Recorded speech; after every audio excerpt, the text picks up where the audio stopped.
अस्सलामुअलैकुम G dear student नए lecture के साथ आपको खुशामदीद। इस लेक्चर के अंदर जो है वो हमने प्री रिक्विजिट जो है रिक्वायरमेंट्स जो है फ्लटर डेवलपमेंट के लिए वो आपको कौन सी हैं वो हम देखेंगे।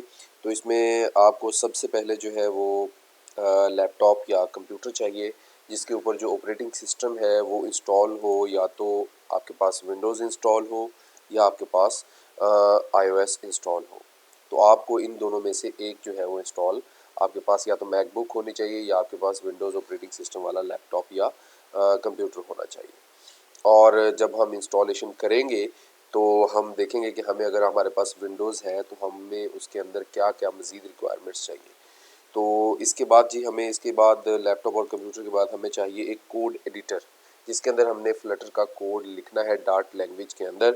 तो उसके लिए हमारे पास जो अवेलेबल हैं वो जो मतलब आपके कैंडिडेट हैं जिसको आप यूज़ कर सकते हैं उसमें है विजुअल कोड एडिटर, और उसके बाद है इंटेलिजे IDE, और एक है एंड्रॉयड स्टूडियो।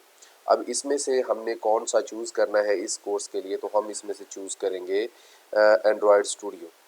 एंड्रॉयड स्टूडियो क्यों? क्योंकि इसकी काफ़ी सारी रीज़न्स हैं। एक तो ये कि इसके अंदर हमें एमुलेटर्स मिल सकते हैं, और साथ ही साथ जो है वो जो लोग एंड्रॉयड डेवलपमेंट से इधर शिफ्ट हो रहे हैं उनके लिए भी इस टूल को जानना और समझना मुश्किल नहीं है। वो इसे ऑटोमेटिकली पहले फेमिलियर होते हैं, तो इंटरफेस इसका समझना हमारे लिए बहुत इजी हो जाता है।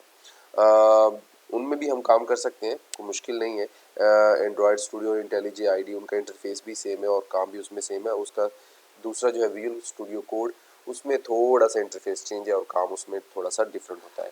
तो जो लोग .NET की तरफ से आ रहे हैं वो विजुअल स्टूडियो कोड को जो है फॉलो कर सकते हैं। इसके बाद जो हमें टेस्टिंग जो एप्स बनाएंगे हम फ्लटर के अंदर उसको हमने टेस्ट करना है। उसके लिए हमें एक एमुलेटर चाहिए, एक तो एंड्रॉयड का एमुलेटर चाहिए, या अगर हम मैकबुक पे काम करें तो हमें iOS का एमुलेटर चाहिए। तो हमें दो डिवाइसेस हमारे पास होनी चाहिए, या तो हमारे पास आईफोन हो, कोई भी पुराना आईफोन रियल डिवाइस ले लें, क्योंकि हम एंड्रॉयड स्टूडियो में तो iOS की सिम्युलेटर इंस्टॉल नहीं कर सकते, या फिर हमें VMware इंस्टॉल करके उसके अंदर जो है वो हमें इंटरफेस उसका इंस्टॉल करना पड़ेगा। तो वो आप किसी से पुरानी डिवाइस ले लें, बेहतर है कि अपनी ऐप्स को चेक करने के लिए किसी दोस्त से वक्ती तौर पे अपनी ऐप को एंड्रॉयड स्टूडियो पे रन करके देखें, फिर उसी की APK जो है वो आप वो उसको जो है वो दूसरी पे रन करके देख लें फ्लटर की जो एप्लीकेशन होगी। तो उससे ज़रा आपकी टेस्टिंग जो है वो आसानी से हो जाएगी और आपको कंफर्मेशन हो जाएगी कि जो आपने काम किया है वो क्लियर है या नहीं। क्योंकि डायरेक्टली हम मैकबुक पे जो है वो कर भी नहीं सकते। कोड साइनिंग का इशू होता है, उस पर आपको सर्टिफिकेट लेना पड़ता है कि जी इसमें आप जिसे लॉगिन करना पड़ता है, साइन अप करना पड़ता है। तो इसमें काफ़ी सारी जो है वो मुश्किलात हैं। तो टेस्टिंग ऐप के अंदर हम एक तो एंड्रॉयड स्टूडियो के अंदर एमुलेटर यूज़ करेंगे, और एमुलेटर के साथ साथ हम जो है वो एक सेपरेट थर्ड पार्टी एमुलेटर जो है मेमो प्ले वो इंस्टॉल करेंगे और उसको यूज़ करेंगे। एक लाइट वेट सॉफ्टवेयर है जिसकी वजह से हम अपनी ऐप्स को एंड्रॉयड स्टूडियो के साथ विंडोज़ ऑपरेटिंग सिस्टम में बड़ी आसानी से चेक कर सकते हैं।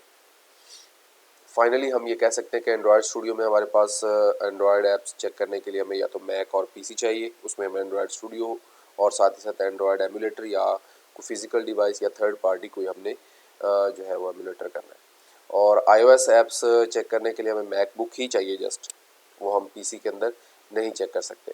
एंड्रॉयड स्टूडियो और iOS emulator or physical device, यानी अगर आपके पास मैक है तो आप दोनों काम एट अ टाइम कर सकते हैं।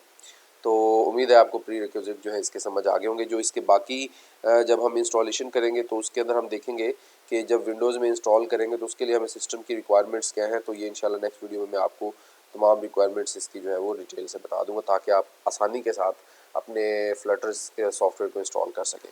तो नेक्स्ट वीडियो तक के लिए अपना ख्याल रखें और दुआ में याद रखें, और इस डॉक्यूमेंटेशन को तसल्ली के साथ पढ़ते रहें, और अपना ख्याल रखें। अल्लाह हाफिज़। बिस्मिल्लाहिर्रहमानिर्रहीम।